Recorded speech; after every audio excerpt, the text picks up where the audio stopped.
Sports tonight, Sixers can make a statement.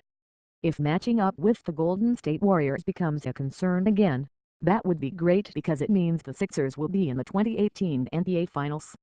Note, the matchup with the Cleveland Cavaliers at 7 tonight at the Wells Fargo Center TV, NBCSP Plus, Radio, 97.5, The Fanatic is the measuring stick Sixers fans have been waiting for.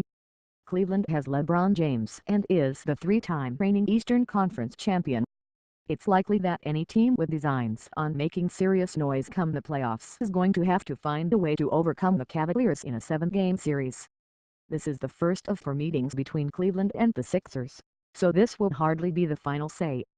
In fact, the matchups in March and April will give a better indication on how these teams might square up should they meet in the postseason.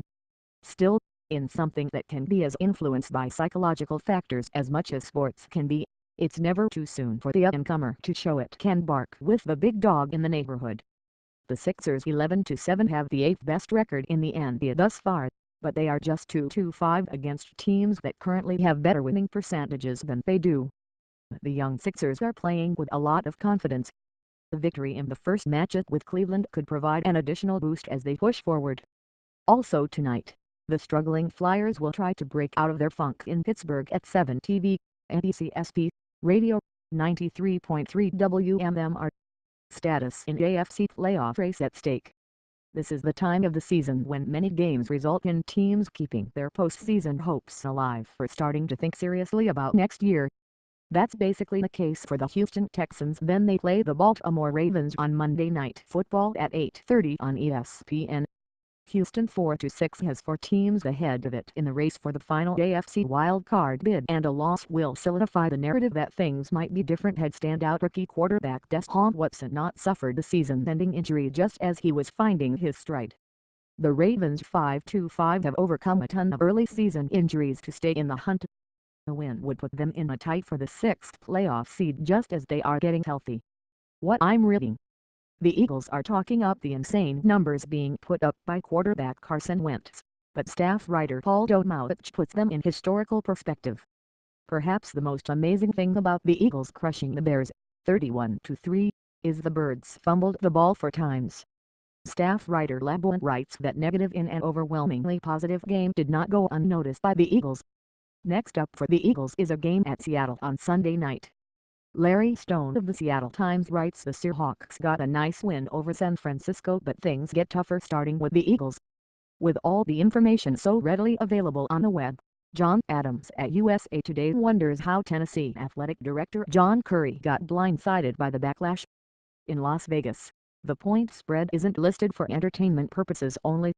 In November, the way favorites have handled their business has led to the worst NFL month the books have had during the Super Bowl era. The Riff. To be honest, Greg Schiano was never going to induce much enthusiasm from University of Tennessee football fans. Schiano was 68-67 in 10 seasons at Rutgers, but he's 6 years and a lousy stint with the Tampa Bay Buccaneers away from that minor miracle.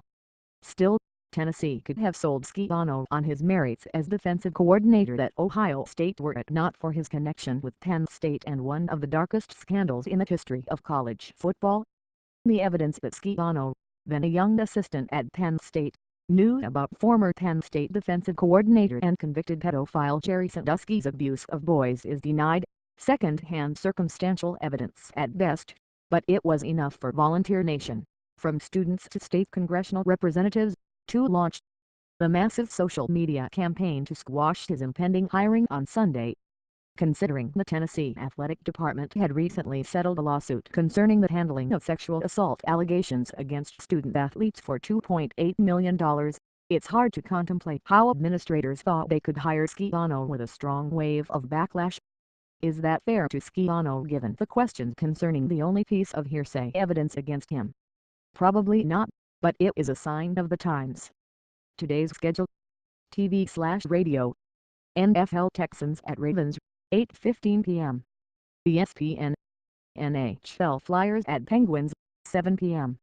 NBCSP, NHL Network, WMMR FM 93.3. NBA Cavaliers at 76ers, 7 p.m.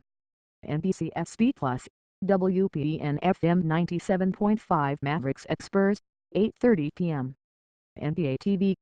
Men's College Basketball South Carolina at Florida International, 7 p.m. CBS at Maryland at Syracuse, 7 p.m. ESPN2 Alabama State at Cincinnati, 7 p.m. ESPNU Eastern Illinois at Marquette, 8 p.m. FS1 Wisconsin at Virginia, 9 p.m. ESPN2 Local Events. NBA 76 ERS vs. Cavaliers, 7:05 p.m. Wells Fargo Center. Horse Racing Parks Racing, 12:25 p.m. Bensalem,